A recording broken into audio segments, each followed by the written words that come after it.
Welcome to Purrfect Takes. I'm your host, Stephen Patton, joined as always by my dear friend and co-host, Jacob LaQuire. And this week, we have another phenomenal guest. We have our friend, Colin Dunphy, big Washington Commanders fan. He is currently in the middle of posting a phenomenal series called Pardon My Math that he's doing with the Big Doug and the Carmi Show. He's just a farmer out in Virginia. Who loves kind of the stuff that we do in terms of the analytics and the numbers. So without further ado, if there's anything you want to kind of add to that introduction. Oh no, that's good. Yeah, I grow chestnuts. I'm a humble farmer, still plenty to learn there, but just in Maryland, and really excited to be a part of this project again with you guys. I had so much fun last year, and watching you guys grow, and being back it means a lot to me. So thanks for having me.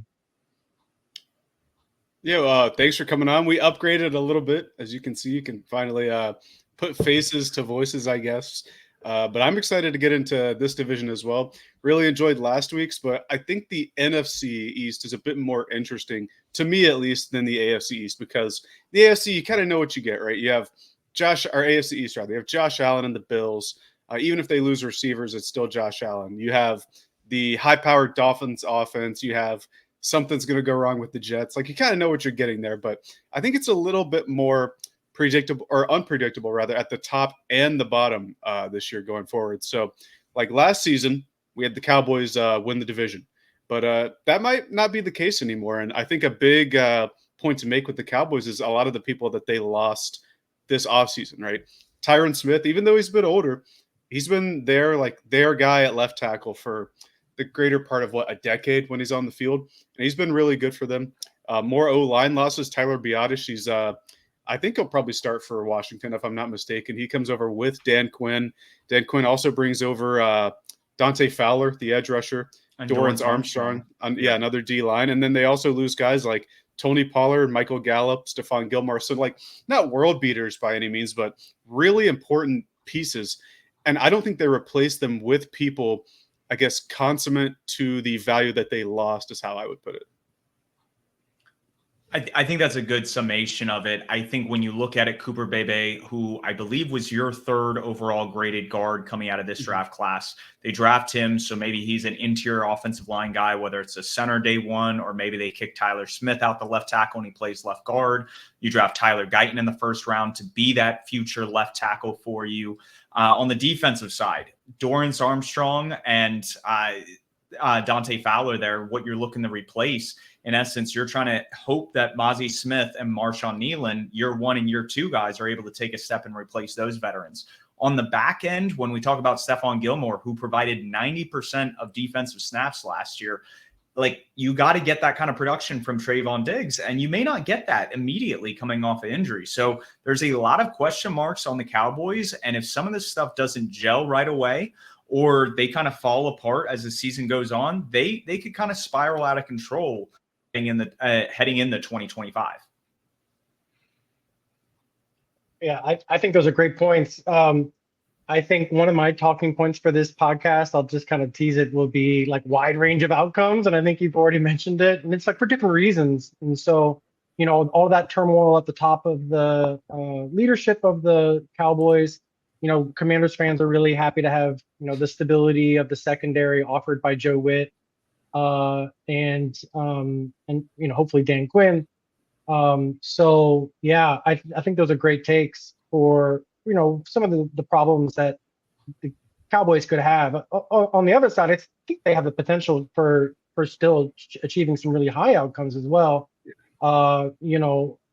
Not that every team can do it, but if the Kansas City Chiefs had a blueprint, it was you can lose some players, and if you get lucky with your draft, and by all accounts they are a strong drafting team, and if you have talent at the quarterback position, and I tend to believe Dak Prescott is like that. They can transition to a different looking offense that is just as productive, if not more. Absolutely. Yeah, for sure. Like, to that point, they were second in EPA per play last year. Really good.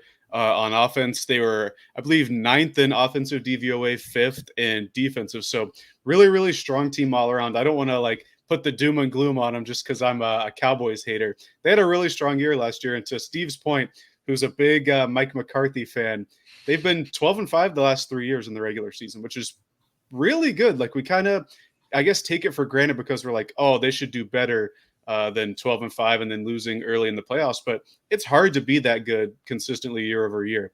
I do wonder, though, like following that playoff loss, or we can just call it what it is. It was an embarrassment.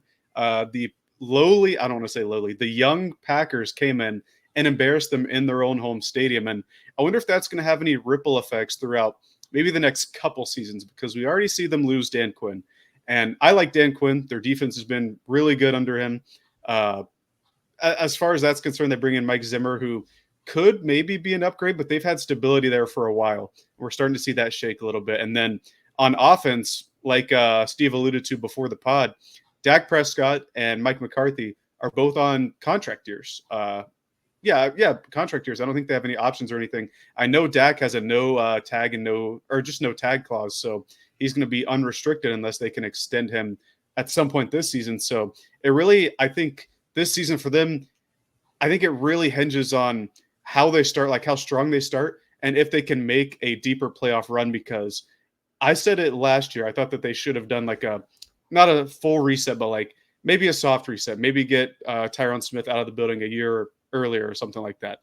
And they kind of sat on their hands. We've seen this offseason, they haven't paid Dak, haven't paid CeeDee Lamb, haven't paid Micah Parsons. So I think the Jerry Jones side of this is catching up to him a little bit. And I'm really, really interested to see how things turn out this year, because for me, I don't know if they have like a solid vice grip on the division this year. No.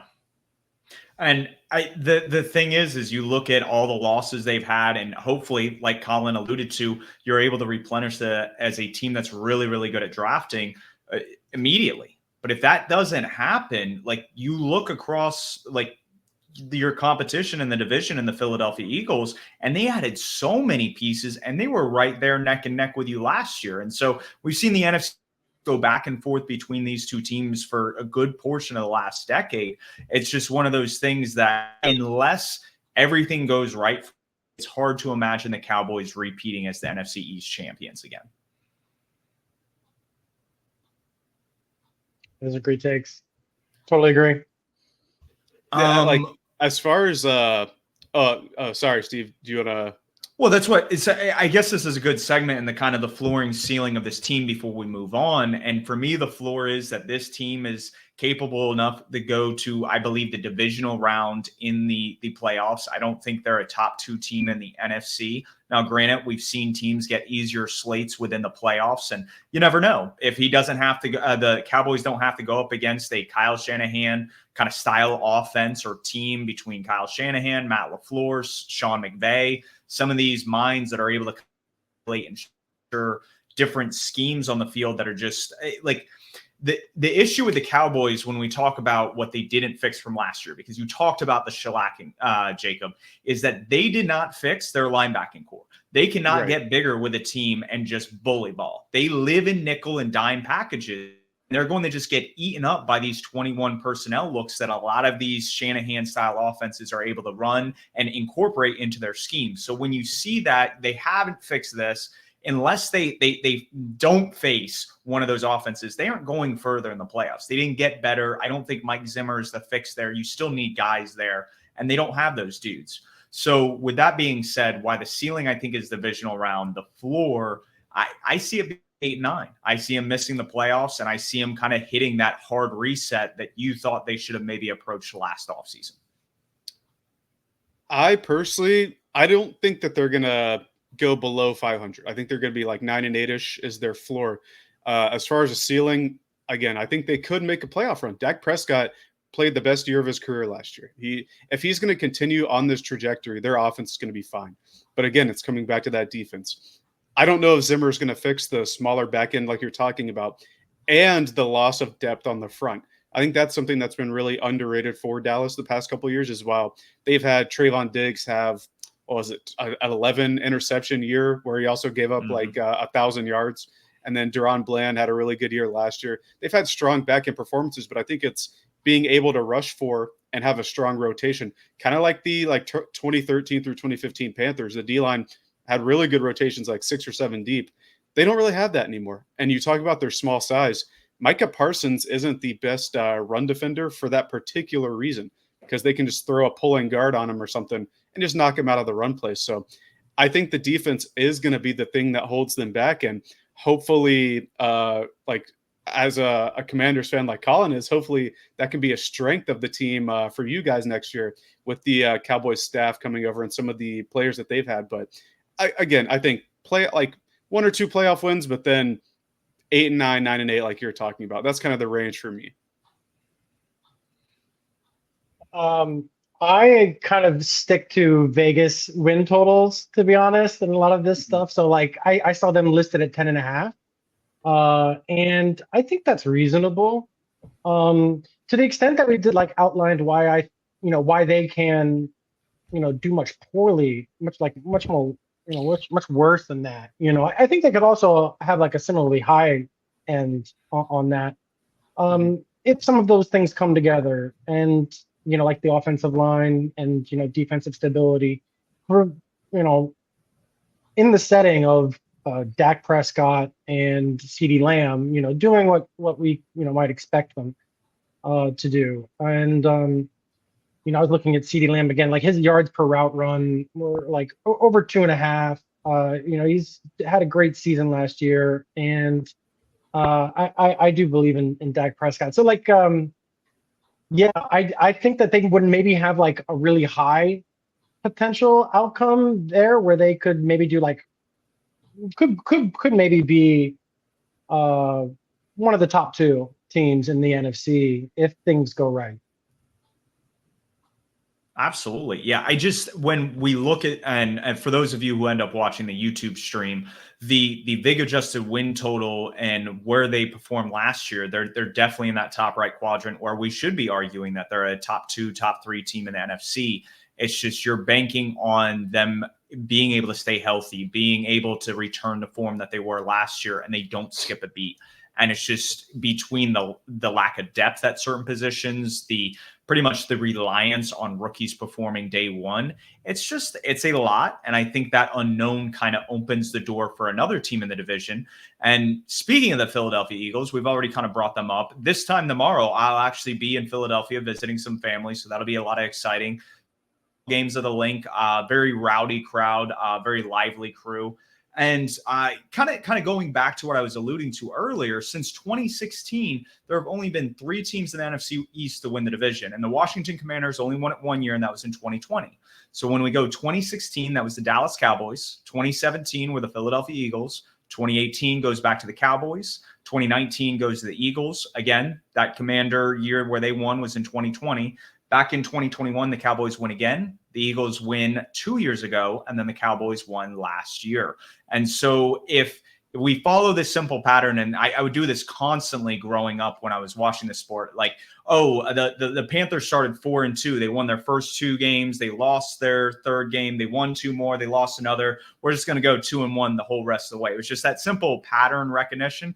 And for me, that's what I see here. And I think it goes a little bit more in depth than just going, it's the Eagles' time to win the division. When we look at kind of their weaknesses last year, a lot of it was on the back end as well. Their linebackers, the guys that they had after Jonathan Gannon and the linebackers coach for the Eagles in the Super Bowl year left, they took Kaiser White with them. TJ Edwards goes to Chicago, and they tried kind of that linebacking core, that defensive kind of middle, second level, if you will, with Nicholas Moreau, Zach Cunningham, Nakobe Dean, Shaq Leonard, and Christian Ellis. Those were the 5 linebackers last year that had over 10% of snaps on defense. And so when we look at it, Nicholas Moreau wasn't with the team prior to last year. He's now, I believe, in Buffalo. Zach Cunningham, he's currently a free agent, so hasn't been picked up by anybody. Nakobe Dean has been an underwhelming linebacker since being drafted out of Georgia. Shaq Leonard, who had a serious injury in Indianapolis and was given kind of like a second opportunity with the Eagles, kind of floundered and is currently a free agent now. And then Christian Ellis was cut mid-season last year because he was just playing that poorly. So when you look at just kind of how that all fell apart, their defense just couldn't stop anybody at the end of last year. The front office, led by Howie Roseman, went out and fixed that. So they go out, they sign Devin White, who is only 26 years old. He still played about 80% of the snaps last year for the Bucs. And while he's underperformed, I think he's better than a lot of the guys I just listed that were key contributors last year for that Eagles linebacking core. They also added Zach Bond from the New Orleans Saints, and they drafted Jeremiah Trotter, who I believe was your 5th highest linebacker coming out of this year's draft class, maybe 5th or 6th. But again, when you're able to kind of restore that linebacking room, you add Quinyon Mitchell, Cooper DeJean, Chancey Gardner-Johnson on the back end. I feel a lot more confident on that defense, still being able to get after the quarterback with guys like Jalen Carter and Bryce Huff and Josh Sweat, and then being able to stop guys on the back end so you aren't just a leaking sieve. So that's just my initial take on the Eagles. I'm really hype about them. I think they are honestly a top 5 team in the NFL, and they're just underrated because they kind of fell flat on their face at the end of last year. Well, I think it was more than falling flat on their face. It just looked like they weren't competing, right? It's like guys were struggling to make tackles. They weren't putting in the effort during that, was it 1-5 stretch to end the season for them. They started off so well, and it all just kind of fell apart to the point where they bring in I think Patricia like joined them midseason, and then they had him call plays for a game. And it's like, oh, never mind. That wasn't right. Back to Sean Desai. It was a weird thing. All right. It was just weird. And so I do think that they have improved roster wise, and definitely defense was the thing they needed to address. 7th in EPA per play last year. I believe they were 10th in offensive DVOA. So like pretty strong offensive performance. Not relative to their Super Bowl run because they were phenomenal under Shane Steichen that year, but I think still respectable. But then you look at their defense, and I'm sorry for the Thunder. We're about to have a pocket hurricane here. It's just that time of year. But if you look at the defense, 29th in defensive DVOA, following the loss of Jonathan Gannon to the Arizona Cardinals to be their head coach. So you bring in 2 new coordinators, right? Kellen Moore on the offensive side. I'm a big fan of him. I think he's been dealt like a raw hand at like in Dallas. He had a good team, but I don't think he did like everything there. And then last year, obviously, Brandon Staley plus Herbert getting hurt. It's whatever. So I like him on offense. Vic Fangio, I think, should be an improvement on defense, even though if you speak to Dolphins players, they weren't necessarily super fans of him calling the defense because it's more stagnant in terms of role. Jalen Ramsey's one of the main proponents of that idea, but I like what they've brought in. To me, it's just like they got to exercise that locker room, I guess, and get rid of the funk, the curse, whatever you want to call it, that was hitting them last year, and just get more locked in and bought in for this season. Because like Steve was alluding to, if we follow the flip-flop pattern, assuming the Giants or Commanders don't sneak in there this year, this should be the Eagles' year. And I think in terms of improvement, they've done the most out of the 3 teams not named the Washington Commanders, because if you look at our notes, they brought in like 40 new people for their team. But I like the additions the Eagles have had in relation to their losses. Obviously, Jason Kelce is going to be hard to replace with the tush-push stuff. But other than that, I like what they've done, and I'm really excited to see what they can do this year.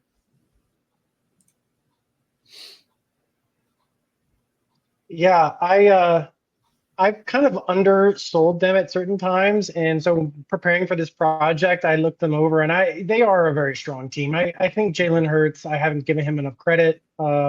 His PFF offensive and passing grade has been consistently getting better. His pressure to sack rate has been pretty solid. I think last year it did go up, but he's traditionally in the teens. Type of player. So I think, again, like if I'm giving the Cowboys a lot of credit for having Dak Prescott, I got to be giving the Eagles a lot of credit for having a stabilizing force like Jalen Hurts. But it's a similar kind of concerns in regards to the turnover at the coordinator positions. And then they're spending more. I love to approach things from like a contract perspective. That's one of my assumptions. Like if I step out too far on something, it's usually like maybe because I'm thinking in a contract perspective. But like last year I remember talking about how the Eagles spending would allow them potentially to repeat some of their success they had during the Super Bowl run, which is like uncommon. Um, I think one of the problems of that is that you see is like it's harder to change Yeah. shift on the fly when things don't work, when an important player, an important cog in the wheel doesn't produce the way they did in the past. It might force you to change a lot of things, and it's harder to do when you have less wiggle room and you're so invested. So I think like it's a similar situation where, if things go right for them at the coordinator positions, and you have bounce back years from some of those veterans. Shout out to one of my friends on Twitter, Allison Lombard.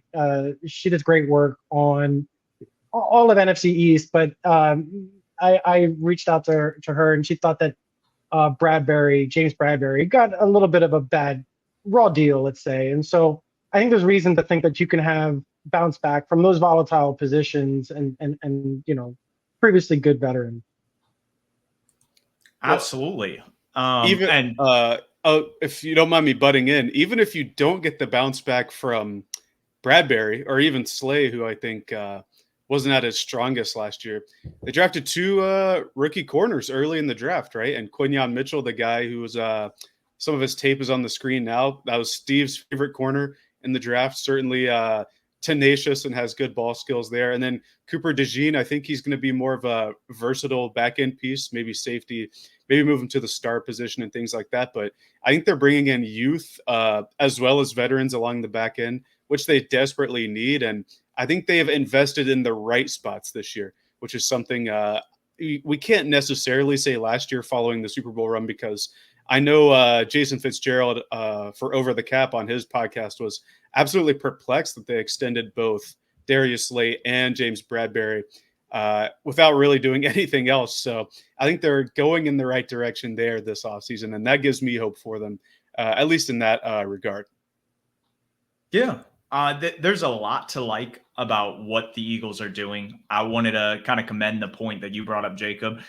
They weren't happy with their in-house hires. After losing Shane Steichen and Jonathan Gannon, you hire internally. You bring in Sean Desai as your defensive coordinator and Brian Johnson as your offensive coordinator. It doesn't work. It blows up in your face, and you immediately go out and you get big names in the market that are available. Guy like Kellen Moore that had plenty of success in Dallas. And when Justin Herbert was healthy last year, they were efficient offense. So having that kind of play caller with guys like A.J. Brown, Devontae Smith, Dallas Goedert, that offensive line, Saquon Barkley. They draft Will Shipley, who is more of a receiving kind of back. Somebody you should probably look out for in your fantasy drafts. This is a guy that went in a top 5 offense, could get a lot of checkdowns in a PPR league. So just guys to keep your radar on and that side of the ball. And then to your point, Quinyon Mitchell, who, yes, was my number 1 corner, probably goes to one of the most like the best spot possible in terms of like teams that are contending, because Vic Fangio loves playing soft coverage. What did Quinyon Mitchell succeed at a lot in Toledo? Kind of playing off and playing these.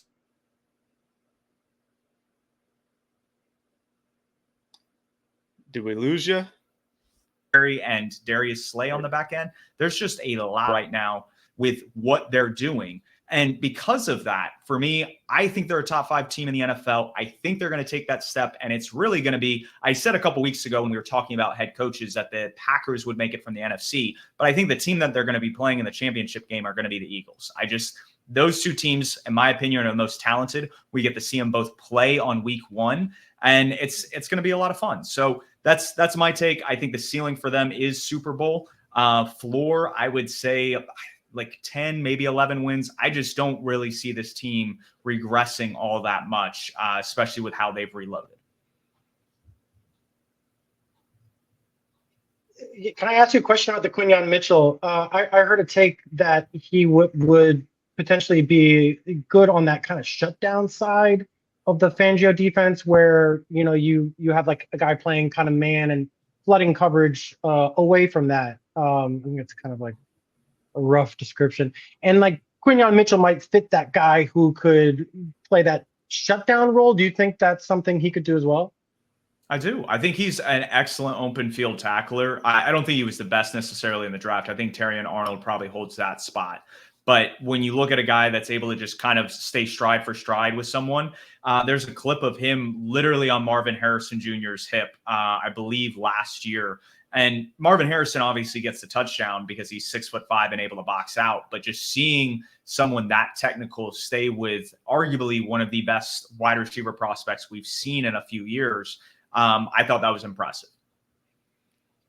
Yeah, so I mean, I just think that speaks to the skill perhaps of, or luck of Howie Roseman in being able to find the specific need for the team. And, like they probably needed someone like that last year, but definitely with having Fangio, come in, then, being able to find that player. I mean, I think the Rams ended up trading for Jalen Ramsey to have like a similar role. I think initially he was looked at as playing that outside role before transitioning into like the star position. So hopefully that works out well for them. I am a Howard Roseman admirer in that regard. Yeah, he's one of the best. During our front office / GM rankings thing we did a couple weeks ago, I think both of us had him third, if I recall correctly. I know I had him third. Yeah, you had him third as well. All that to say, I think the Eagles are in a really good place as well. For me, ceiling's a Super Bowl run. Like, I think we're a little in our heads far removed from a team that started the year 10-1 and the year before went to the Super Bowl and had a quarterback probably out-duel Mahomes. It just came down to some stuff at the end where the Chiefs kind of rallied and brought it together. So I think if they can have like cohesion, we'll say, with the coordinators on both sides of the ball and the new contributions, like some of the younger guys could contribute right away, I don't see why this team can't win the division. For me, and I'm kind of jumping the gun with division rankings, but for me, I think they're going to end up first in the division. But this could also bottom out, like you were talking about, Colin, losing, I guess, getting two new coordinators. You hear in the offseason that Jalen Hurts says, our offense is 95% new with Kellen Moore. Maybe this doesn't stick. Like maybe there's like an adjustment period and there's just not enough time for them to get into rhythm with the new guys. I could also see them going like 8-9, 9-8, like we're talking about with the Cowboys there. But for me, I think out of the four teams in this division, they really have the highest ceiling. Yeah, no, I think everyone's spot on with that. There's just a lot to like about how the team is built. They're good about extending players early. So a lot of these guys that you see on this roster are still in their primes and they're locked in for the next 3-4 years, which is awesome. I mean, that's exactly what you want to do to kind of put yourself in a position to be like, hey, if we need to cut some dead weight, kind of get lean a little bit for one off season and then repivot and then restock again. That's exactly what they did this year. And hopefully it works out for them. So that transitions into the team that finished third in the division last year. And that is the New York Giants. And they had a abysmal situation at quarterback last year, having three quarterbacks play good portions of the year. Daniel Jones goes out with an injury. You have Tyrod Taylor. Tommy DeVito had his whole New York kind of moment of fame, if you will. And their offensive line was porous. They weren't able to get a lot done. And it felt like they took two steps back from the one step forward that Brian Daboll kind of had this team take in year one. So what are the things that kind of stick out for you both? And do you see this team improving this year? Or again, is this kind of like a rebuilding year where they kind of play out Daniel Jones' contract before getting rid of that kind of that deal, if you will?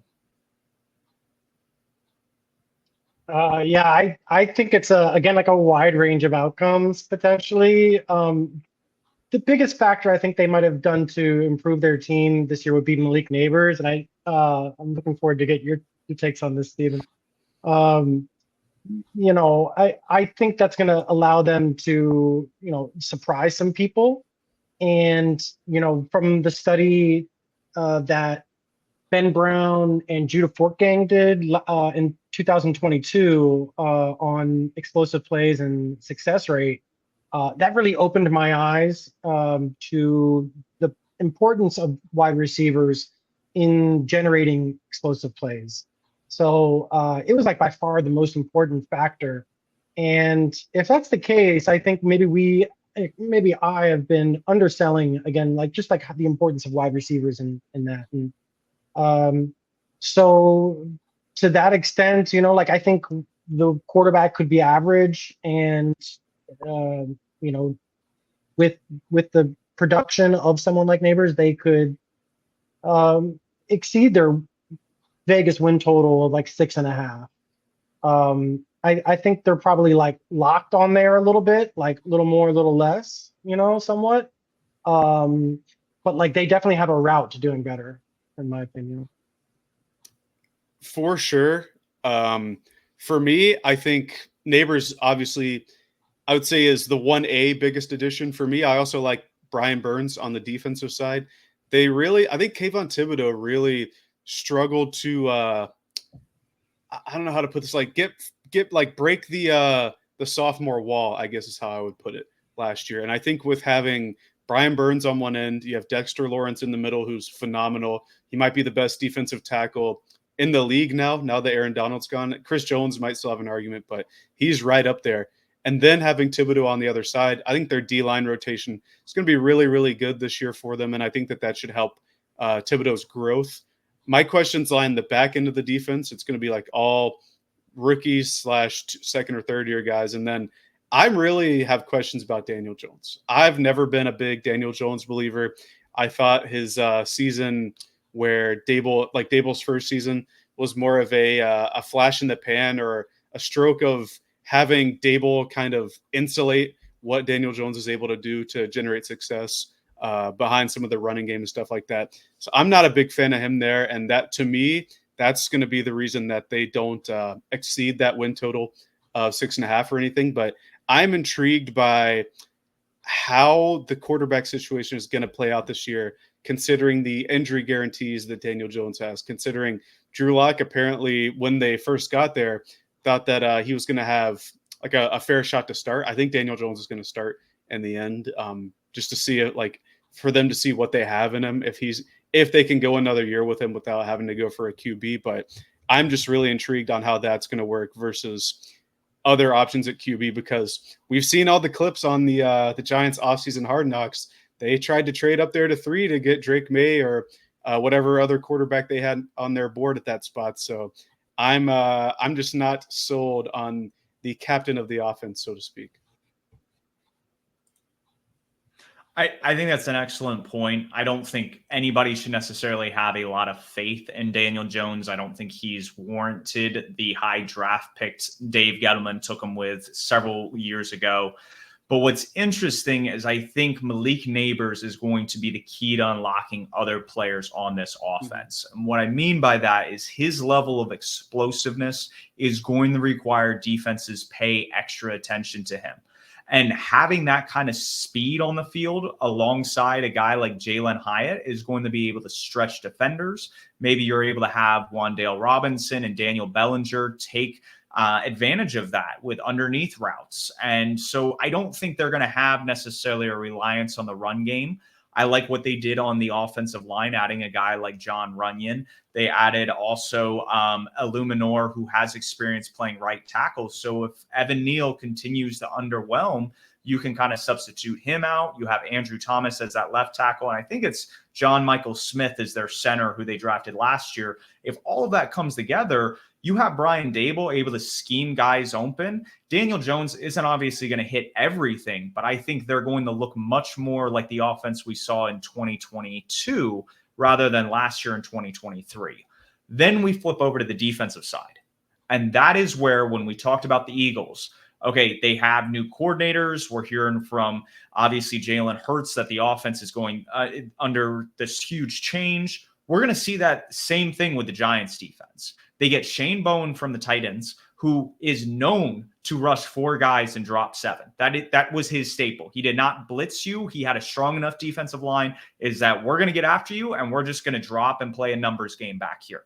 And last year, they had Wink Martindale. And Wink Martindale is one of the heaviest blitzers in the NFL. So you're going a complete 180. You do lose a lot of guys in the secondary with Adoree Jackson, Xavier McKinney, some of those guys that were able to provide veteran presence and true value on the field. And you go, hey, we got Dexter Lawrence. He's going to get double and triple teamed. We already have Kayvon Thibodeau, who's kind of coming into his own. Let's go get Brian Burns and make this a three-headed monster that offensive lines and offensive coaches have to figure out who they're stopping. And then whoever they aren't stopping is going to get one-on-one matchups. And so when you start looking at that, it's like, oh, man, like they're really setting themselves up to, even though they have a lot of inexperience on the back end, as long as you get those guys to gel and buy into the system relatively quickly, you're going to have a numbers advantage back there, and you just let your stars get to work. And so I know there's a lot of Giants fans that are getting reminiscent of the late 2000s, early 2010 defensive lines with Michael Strahan, Ozzie Umenyioro, Justin Tuck, some of those guys. Like, I'm not necessarily saying that these three are on that caliber or that level. What I'm saying is you're starting to get some reminiscence there. And so while this year I don't think is necessarily going to be the best outcome for the franchise, I think moving forward they're going to put themselves into a position where they are going to be competing in the NFC East, and they've laid the groundwork for that. Yeah, there's a more stability, I think, that is attractive to me, I guess, like considering again, like, the turnover that the Commanders have gone through with the change in total leadership. Having Dable provide some stability, and they've been, it's a change in systems, I think you did a really good job of saying. But there's a world where I think they do continue some of their success in the defensive secondary, their linebackers and their defensive line. I heard some interesting concepts about like a 3-3-5, and some, interesting techniques, maybe some interesting utilizations of those defensive ends. A lot of scheme stuff is probably over my head, but like I said, I like leaning to the contract stuff. But they have a more intact there than I think I've probably given them credit for coming into this project. And so I may have undersold them when I said that, they'll probably finish close to that 6.5 win total. I do think they have like significant upside. Just getting to 8-8 isn't terribly difficult. There's certain incentives, things that help that happen. So that would be surprising, I think, to a lot of people, but is definitely within the realm of possibility. Yeah, no, I would certainly be surprised if they get to 8-9 or 9-8 or what have you there. As far as floor and ceiling goes, I didn't mean to like take your spotlight there, Steve, but for me, like their ceiling is that 8-9, 9-8 spot, and I think. I guess I'm just not a believer in Daniel Jones. Maybe he surprises. Maybe Drew Lock is the answer there. But I think this is a team that missed out on the QB run. Now, Malik Neighbors is a great player. I don't want to take that away from them. They needed a guy like that. But there were going to be two teams that missed out last year on a quarterback in the draft. It was them. It was the Raiders. And so I think going into next year where the quarterback class isn't maybe as strong, maybe they're looking at a free agent option like a Dak Prescott, should he hit the market. They've been seeing him wearing Yankees jerseys and stuff, so maybe he's a secret Giants fan or something. Maybe he wants to go there. But I just think the long-term, I guess, outlook for the QB position for them isn't where I would want it to be just as a Giants fan or something like that. So for me, I really wanted to put them last in the division, like for division rankings, but when we get to the next team, it'll kind of be up in the air from there for me. I think there's a lot more variance with the next team, but to kind of wrap up the Giants section, I think the floor and ceiling for them, I think floor is honestly like they're a 5-win team. I think that they have enough talent on the roster and their coaching staff is well seasoned enough to kind of weather some of the adversity that they may face in this year. And I think the ceiling is definitely 9-8, and that would be pushing for a wild card appearance like they did 2 years ago. But I think hovering towards 500, being in that wild card hunt is going to be kind of the 2024 New York Giants. I don't think they're going to be world beaters, but I think there are pieces and players in place to where over the next couple of years, if you're able to add a quarterback like Dak Prescott, that it could be a true needle mover for that franchise. So without further ado, we have talking about a team that is kind of got a lot of reshuffling. I think the Commanders take the icing on the cake in that one. I mean, Jacob wasn't kidding when he said they added about 40 guys, whether it was through free agency or the draft this past year. And there's a lot to like. A lot of these veterans are household names. Some are key depth pieces. And then some of the dudes they added in the draft are exciting. I really like what the Commanders have done. I think some of the question marks still go back to the offensive line, which was a big issue last year. Yeah. But what are the things you're most excited about for the 2024 Washington season? Yeah, I mean, Jaden Daniels, his range of outcomes is super wide, not just because of his draft position, but his running ability, the EPA that he generated last year. And I think that, his draft position, it indicates that the Commanders are, think very highly of him. And his big board ranking, consensus big board ranking was 10. So I think the league feels pretty good about him too. I'm really excited. I think there's also a lot of range of outcomes, a wide range of outcomes that is brought again by the change in coaching staff and all of these positions that have been it seems so much turnover. It's really kind of a brand new team, and what other things that kind of excite me would be just how that might come together in a way that we're not thinking of. It's just not presented by the past results because there's never been a combination of these ingredients in this way. So, when we look back at Cliff Kingsbury's, his passing and route, and run tendencies, how much has that been influenced by his quarterbacks at the time? And to what extent did that take place with Jaden Daniels? And perhaps Jaden Daniels has some skills that we're just not aware of right now because they weren't utilized or required at LSU. And when this coaching staff and this surroundings are kind of compiled, maybe we find that Jaden Daniels has a better footwork than we're anticipating. His position coach, there was a John Keim interview that I found was very illuminating.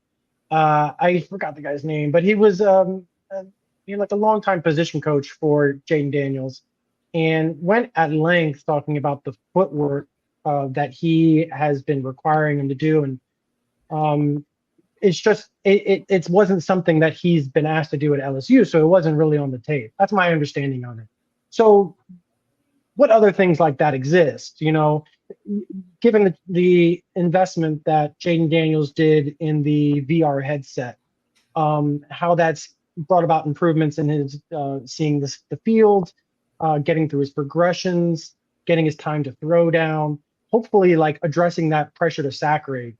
And that would probably be the last thing. I mean, I think Eric Eager and pressure to sack rate has gained really important significance.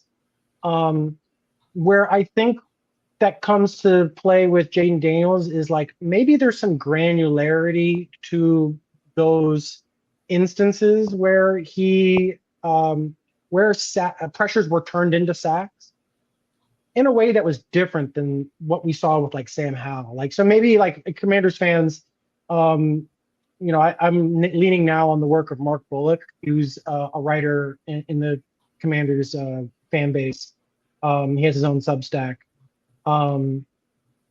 essential reading for Commanders and NFC East, I think. But his big distinction was that Sam Howell had like a very common trend amongst those sacks where he was holding on to the ball too long, not getting through his progressions. And, you could see that in the way his feet and eyes were not married and not working in the way that, he thought they should. And so whereas you look at Jaden Daniels, it looks different. Like, I guess the biggest picture I thought was just the fact that there were so many different reasons that he had sacks, or these pressures turned to sacks. One of them was like not being really good at picking up cover zero blitzes. So it's like, maybe that's something. First off, that's something different. I think like that's an important part to make. Like this is a different thing now. So as when I speak to the granularity of that, and the way that we become better understanding of these stats, what maybe there's certain parts of this stat that are stickier than others. And I think the argument that Mark was trying to make is that that was something he thought that Jaden improved upon as the year went on. By his evaluation of the film. And so that's encouraging, and there's other different reasons why he had sacks as well. So yeah, I'll land there. I mean, I think that's like really something I think a lot of people are going to be watching as we, think about Jaden Daniels, is that pressure to sack rate. But to me, it's also like, how does this situation, provide a way that gets him out of that trouble or addresses it, makes it easier for him? You're going from Sam Howell last year, who took over like 60 sacks, to a guy coming out of college that had a very high pressure to sack ratio. The only thing I would be hesitant on even some of those points is that LSU, he's playing with, like, from a collegiate standpoint, like an all-pro offensive line. He was throwing the guys like Malik Neighbors, Brian Thomas, first-round picks in this year's draft.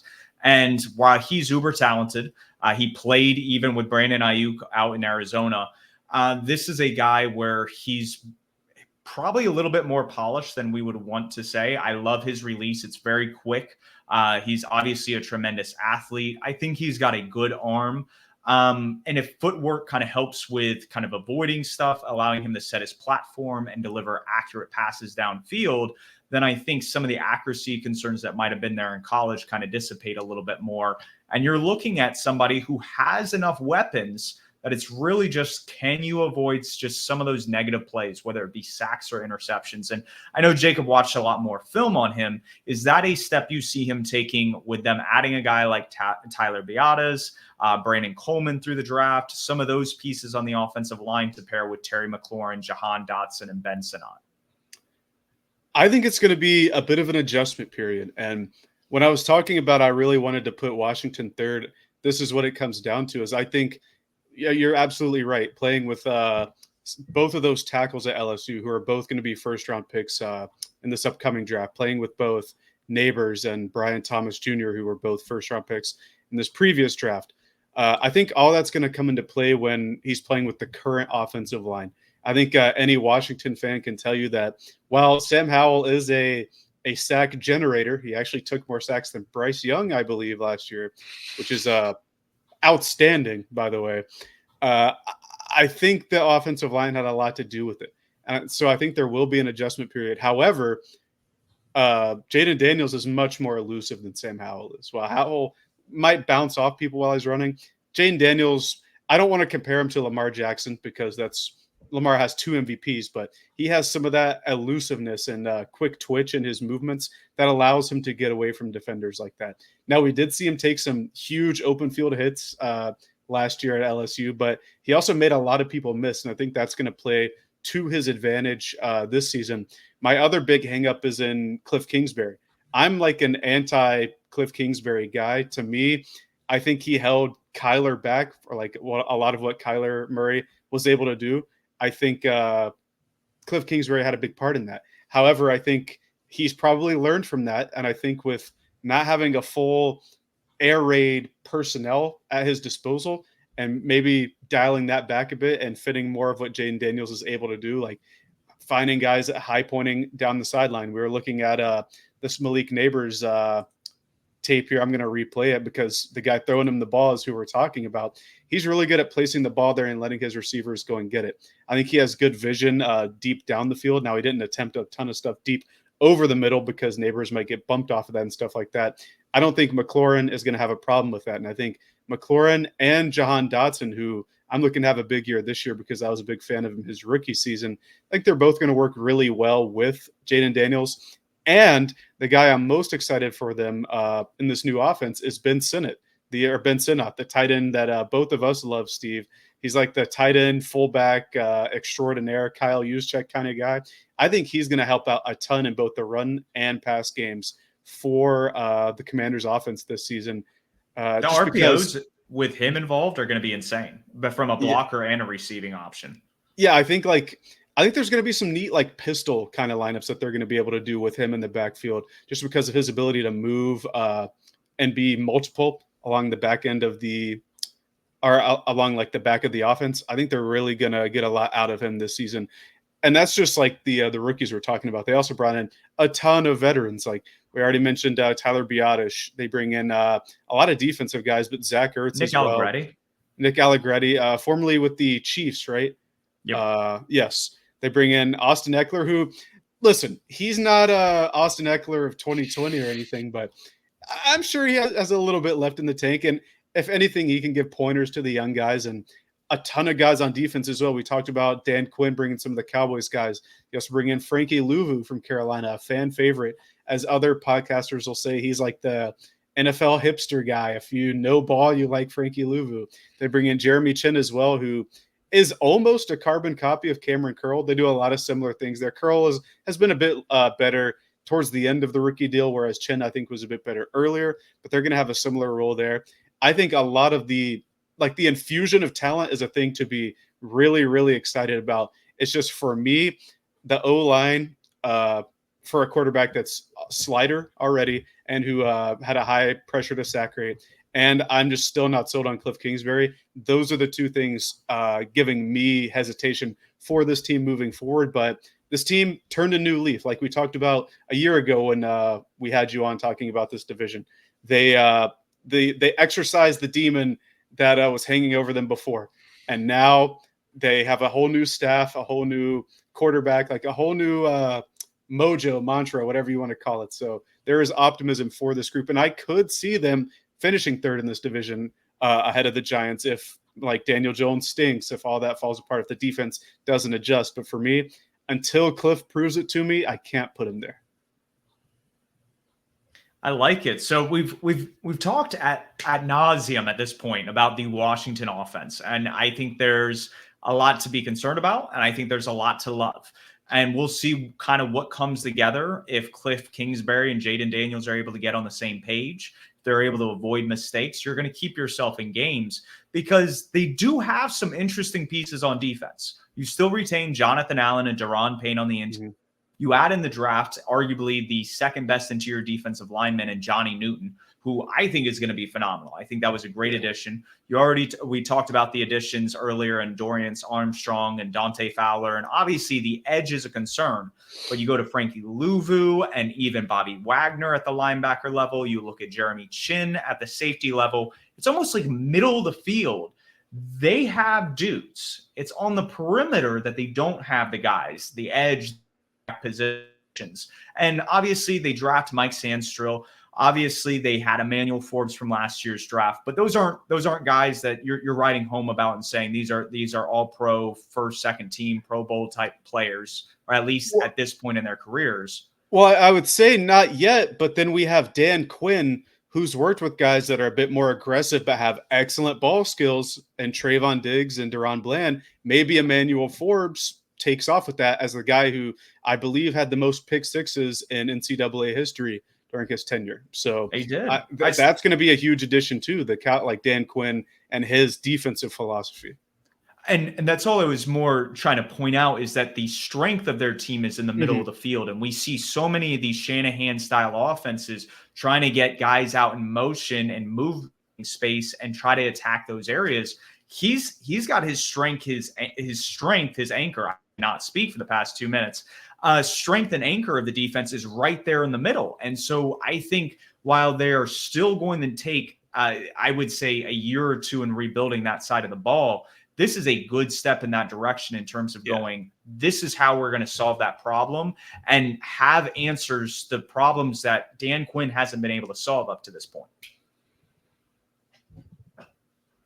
I like that take. Yeah. Joe Witt has gotten a lot of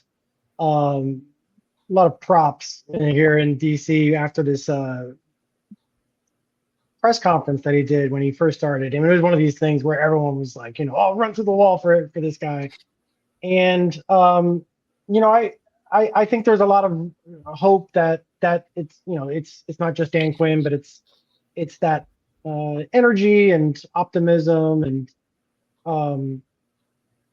I see that possibility on defense. I think I was kind of hopeful that they would have maybe invested more in the offensive side, like with that Johnny Newton pick, and maybe to the extent that they would trade one of these defensive players. That was kind of maybe more of a fan reaction, I think, and it's months old now, and I've put it in the back of my head, but I only bring it up because I think that they're, maybe it's just what Dan Quinn wants to do, but I think there's also a way that it helps Jaden Daniels if they can, stem the flow of points being put on the board, then it can make it more manageable for Jaden Daniels, keeping run as a possible option, and then using Anthony Lynn and your play calling to kind of marry those things and allow that deception to help Jaden Daniels. And like the middle of the field thing, like Ben Sennett, I think potentially could be a way for doing that. I think you guys had great takes on that. If he hits, I think a lot of their problems can be alleviated in being able to exploit the middle of the field, have multiplicity, and through the different formations. And Anthony Lynn and Brian Johnson, gosh, I think Bobby Johnson too, even all these quarterbacks from different teams are all of a sudden now here. So anyways, I know that was a defensive take, but I think the defense does play a part in Jaden Daniels having a good outcome this year, and hopefully that works out for Commanders fans. Yeah. As we kind of wrap up this Washington section, I think the ceiling and floor of this team, I think this ceiling is really 7-8 wins. We see a new head coach, new general manager, new quarterback. The expectations should be pretty low. And I think that's good for Washington franchise because it's the opposite in New York. That they're expecting results. They saw in year one at Daboll that they fell flat on their face last year. So to kind of be able to have very little stress going into the year and have that underdog mentality, maybe like Jacob says, if the cards fall right, you finish third in the division, and that's a celebration and a win in of itself. So excited about that. From a floor standpoint, I see kind of that 4 or 5 win mark. If things aren't gelling right away, if some guys get injured, if some of these veterans they added have just kind of really left their best years behind them, that things could fall apart in a heartbeat. But I think overall, the way they've done things have been smart and have positioned themselves to kind of rebuild over the next few years. Yeah. My ceiling and floor is the exact same as the Giants, but it's optimism versus pessimism, like you're talking about, Steve. It's hope versus demanding expectations. And I think this is going to be something we bring up in a couple of weeks when we talk about the NFC North. I think that playoff game between the Vikings and the Giants was a big point of inflection for both of those franchises because we could say they both overachieved, right? The Vikings, I think they won 13 regular season games that year, right? And I think the Giants were 9-8, but they go to that playoff game. The Giants obviously win it, and the Vikings lose it. What did the Vikings do? They've reset. They went and got their rookie QB. They got some younger pieces on the offensive side, and the Giants are still kind of stuck in stagnation where they tagged Barkley, who's now on the division rival Eagles. Talk about fantasy players. He's going to eat this year. And then they gave Daniel Jones an enormous extension. So all that to say, I think Washington is in a similar spot, but there's hope. It's we can enjoy Washington this year but there's going to be a big cloud hanging over the Giants' head, especially like, say, I think we play them week 10 or 11 in Germany. Yeah. If they're like 3-6 or something going into that game, it's going to be looking rough for the brain trust there for New York. Yeah, especially with their Hard Knocks series here on HBO. You get all the fans excited just to fall flat. Yeah, so I really agree on all your guys' takes. I mean, I might just say that I think my range of outcomes will be a little wider. And I think a lot of that comes from Jaden Daniels. I mean, there's just so much value that can come from the fact that he might hit. If he hits, like, to the extent that is not likely, right? It's not. I'm not saying it's like likely, you know. I love CJ Cage's Stroud take. outcome. I mean, yeah, if Right. you get that out of the second overall pick, and who knows, because CJ Stroud was surrounded by a lot of talent out of Ohio State, and that was a knock against them. Maybe Jaden Daniels is kind of able to defy the odds and just perform regardless. Like, he's a baller. So we'll see. But yeah, like you said, there's outcomes.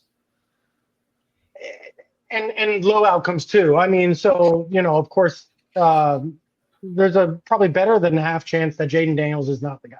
You know, we got to be honest, right? So, it's just a very difficult position to play, and there is an incredible amount of opportunity that is provided if he does hit, and you know, it's still like probably less likely than not that he doesn't, you know, like hit in a way that, you know, in 4 years, like, are the Commanders going to want to resign him? You know, like, I'd say it's probably like a 50-50 proposition at this point. But to the extent that, like, we talk about those like 1% and 2% range of outcome, like if they hit the very, very tip of what he can provide, I would say they could. This is where I'm going to show my homer. I think they could go like maybe like to the NFC Championship game. That would be like the 1%. Yeah, it's there. It's the 1%. It's in the range of outcomes. It wasn't there with Sam Howell. You know, it just wasn't. You know, and that's what I think Commanders fans can cling to, is that, you know, like, there's that 1 in 100 chance, and that's much better than, like, you know, 1 in 1,000. You know, yeah. And with all of that is to say, like, I still think the median outcome is 6.5 wins.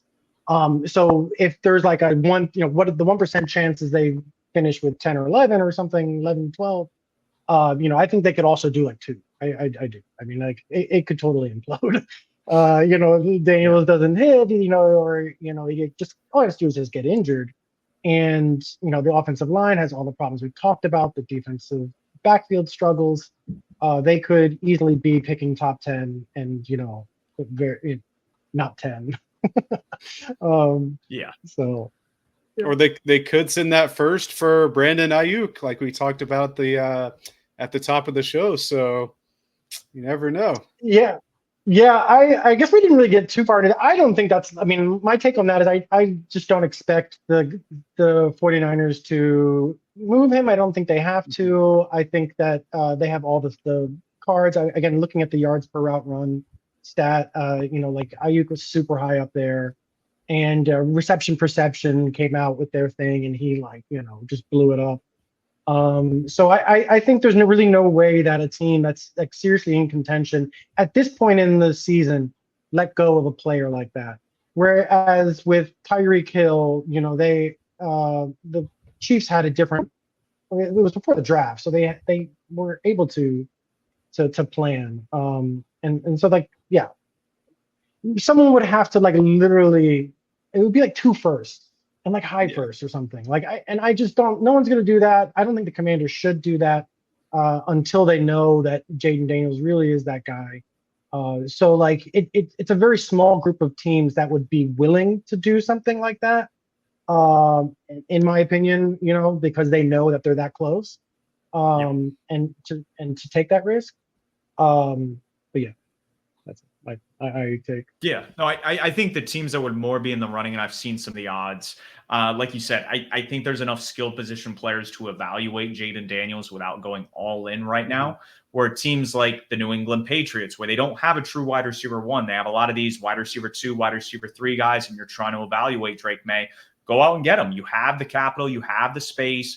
Go get a superstar like that. Or in the case of the Carolina Panthers, you are trying to evaluate Bryce Young, and you're seeing what teams like the Titans are doing around Will Levis, just adding more wide receiver talent, or the Texans going out and trading for Stephon Diggs. So some of these younger quarterbacks on rookie deals, and that was even a tweet today, was it's those teams that are looking to do it, where they are really trying to evaluate the guy at QB and see if he's worth the investment. So whether or not he gets moved, we'll see. I think it will be at least for a first-round pick. So we'll see how that all plays out. But for now, I think we're at the tail end of the podcast, to where we are in Purrfect Takes, what we're named after. And the perfect take that I have this weekend is in regards to the Dallas Cowboys. I think Dak Prescott will play his last year in Dallas this year. He will become a free agent next year. Maybe he'll wear the blue, the Giants blue. Maybe he'll go down to Florida and play for the Miami Dolphins. I think there's going to be a lot of quarterback vacancies to where he could plug in and really make a team a Super Bowl contender almost right away. And that's the direction we're going to see. I think the Cowboys lock up their superstars in CD and Micah Parsons and get younger at the quarterback position as they kind of look to retool and rebuild their franchise. Is Dak gonna wear the throwback reds or whatever they're called? I call them the pajama jerseys at the Giants. Oh, not the Giants 100 years jerseys. Oh, they're awful. No, but that actually fits with my take. And my take is, I alluded to it a little bit before, Daniel Jones doesn't make it to week 10 as the starter. They have that injury guarantee to where if he gets injured out on the field, they got to pay him next year. Or the following year, excuse me.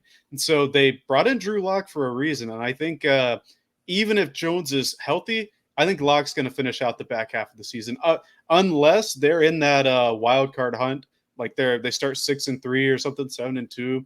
I don't foresee that happening, and so I think they're going to finish the year with Drew Lock as the guy. I love that take.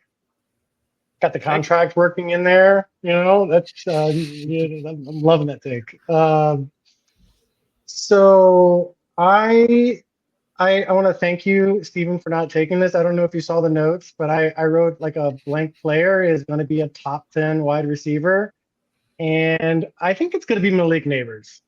I really think, I've been okay. So like, going back to my assumptions, right? Like what I've learned about myself as an analyst is like, I'm like, I need to always question my assumptions. So like, I'm heavily impacted by, contracts and the draft position. I think when we look at the Fitzgerald-Spielberger draft chart, and, Stephen and I have done this really cool project. It's been so much fun to do that with you, man. Oh yeah, it's been a blast. Learn so much. Yeah. But now if you could just go to anyone that's sitting at home could go to the overthecap.com trade calculator. It's listed under the interactive tab. I don't think many people use it. But if you were to find the second pick, which is under the Commanders, and change that pick to being a wide receiver, that player would have a estimated APY of like $27 million if you were to take a wide receiver at the second overall position. And so like, half the years, I think 50, a previous study I did, I'm just, very cursory, but over the past 10 years, I think a quarterback went second in the second slot, like 50% of the time. Usually there's like one quarterback going first overall, but like that second pick, not often. It's like 50% of the time it's a position player. So in a different year, I think it definitely could be someone like Malik Neighbors going second or third, and that puts them, making, I think, providing a very significant value. And all they have to do is just have a good situation on top of that to start reaching the upper ends of that outcome.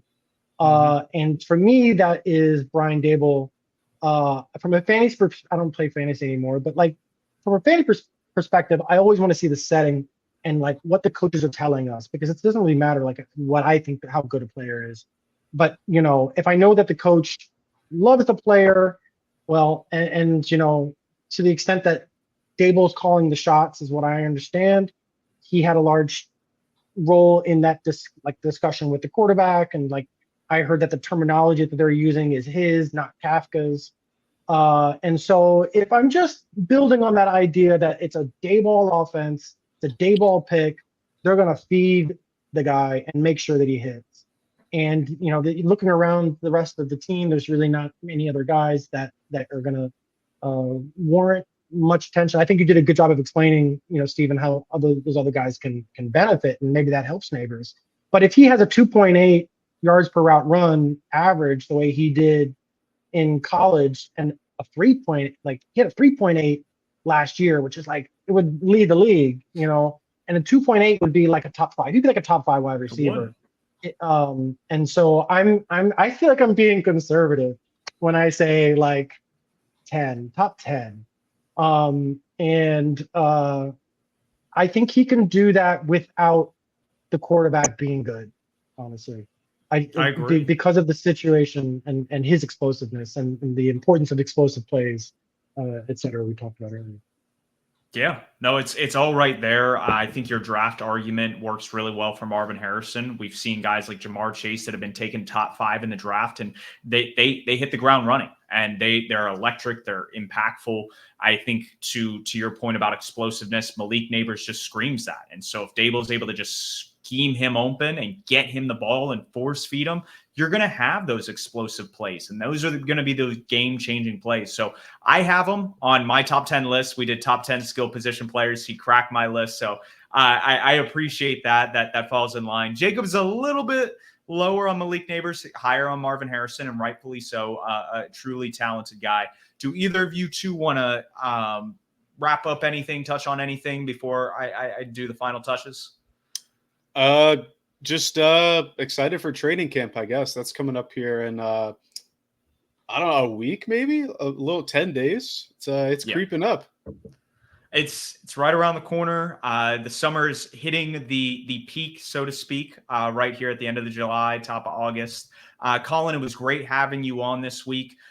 Stay tuned, because I want to say next week, the week after, me and Colin are dropping a really, really cool article on general managers and the trading process that goes behind the NFL scenes. So a lot of good content there. You can find us on Spotify, Apple, and YouTube. Tune in next week when we break down the AFC North with Anthony Reinhard. That should be a lot of fun. And we'll catch you guys next week.